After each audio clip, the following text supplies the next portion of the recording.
ఓం శాంతి, ఓం శాంతి, ఓం శాంతి. అందరూ బాబా స్మృతిలో ఉన్నారా? ఈరోజు శివబాబా చెప్పిన మహావాక్యాలు. ప్రపంచం వారందరి నోట ఏ మాట రావాలని బాబా ఆశిస్తున్నారు? ప్రపంచం వారందరి నోట ఏ మాట రావాలని బాబా ఆశిస్తున్నారు?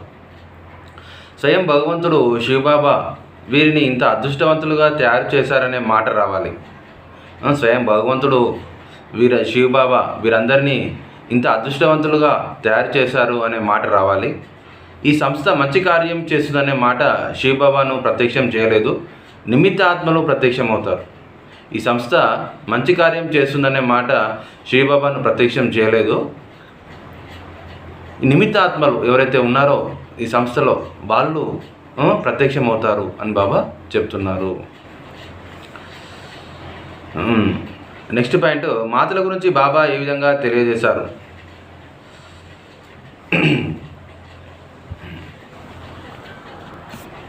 నెక్స్ట్ ప్రశ్న, సంగమయుగం యొక్క విశేషత ఏమిటి? దేనిని సాధారణ కర్మ అంటారు, దేనిని శ్రేష్ఠ కర్మ అంటారు? సంగమయుగం యొక్క విశేషత ఏమిటి? దేనిని సాధారణ కర్మ అంటారు, దేనిని శ్రేష్ఠ కర్మ అంటారు?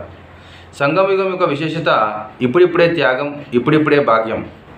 కర్మలో ధర్మం లేకపోతే అది సాధారణ కర్మ. ధర్మం అనగా జ్ఞానం యొక్క ధారణ. ఆ ధారణ ఆధారంగా కర్మ చేస్తే అందులో ధర్మం ఉన్నట్లు.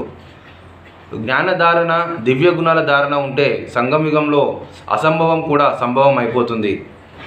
శ్రేష్ఠ కర్మ అనగా దాత యొక్క గుణాలతో చేసే కర్మ. దాత యొక్క గుణం ధారణ చేస్తే వారికి ప్రకృతి కూడా దాసి అయిపోతుంది.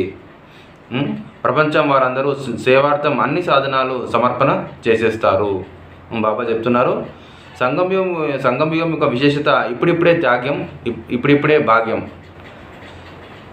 త్యాగం చేస్తాము, అప్పుడే భాగ్యం కూడా పొందుతాము. కర్మలో ధర్మం లేకపోతే అది సాధారణ కర్మ. కర్మలో ధర్మం ఉండాలి అని చెప్తున్నారు. ధర్మం అంటే ధారణ నుంచి ధర్మం అనేది వస్తుంది. మనం బాబా యొక్క జ్ఞానాన్ని ఎంత ధారణ చేస్తామో అంత ధర్మం అనేది మనము స్థాపన చేస్తాము. ఆ ధారణ ఆధారంగా కర్మ చేస్తే అందులో ధర్మం ఉన్నట్లు. కర్మ అనేది ఏ విధంగా ఉండాలి? ధర్మం ప్రకారం ఉండాలి. ధర్మం ఏ విధంగా వస్తుంది? ధారణ ద్వారా ధర్మం అనేది వస్తుంది అని బాబా చెప్తున్నారు. మరి ధారణ అంటే బాబా చెప్పిన పాయింట్లు మన నిజ జీవితంలో పాటించడము. జ్ఞానధారణ, దివ్య గుణాల ధారణ అంటే సంగమయుగంలో అసంభవం కూడా సంభవం అయిపోతుంది. సంగమయుగంలో అసంభవం కూడా ఏమైపోతుంది? సంభవం అయిపోతుంది. మరి ప్రకృతి కూడా దాసి అయిపోతుంది అని బాబా చెప్తున్నారు. నెక్స్ట్ పాయింట్, బ్రాహ్మణులుగా పిలువబడేవారు అనగా జ్ఞాని యోగి ఆత్మలు జ్వాలరూపి తపస్సు ఎందుకు చేసుకోలేకపోతున్నారు? బ్రాహ్మణులుగా పిలువబడేవారు అనగా జ్ఞాని యోగి ఆత్మలు జ్వాలరూపి తపస్సు ఎందుకు చేసుకోలేకపోతున్నారు? సర్వ దివ్య గుణాలతో శక్తులతో సంపన్న ఫలంగా తయారవుతున్న సమయంలో కోరిక అనే పక్షి ఆ ఫలాన్ని ఎంగిలిచేస్తుంది. అనగా కోరికలు మిగిలి ఉన్న కారణంగా జ్వాలరూప యోగము చేయలేకపోతున్నారు. దివ్య గుణాలతో సర్వశక్తులతో సంపన్నంగా ఉండవలసిన జీవితం ఏమైపోతుందంటే కోరిక అనేది ఏం చేస్తుందంటే మిమ్మల్ని ఎంగిలి చేసేస్తుంది అంటున్నారు. కోరిక అనగా కోరికలు మిగిలి ఉన్న కారణంగా జ్వాలరూప యోగం అనేది మీకు చేయలేకపోతున్నారు. ఉదాహరణకి ఒక వ్యాపారస్తునికి ఒక డబ్బు ఉన్న స్నేహితుడు ఉదార భావంతో వ్యాపారం చేసుకోవడానికి కొంత ధనం అప్పుగా ఇస్తాడు.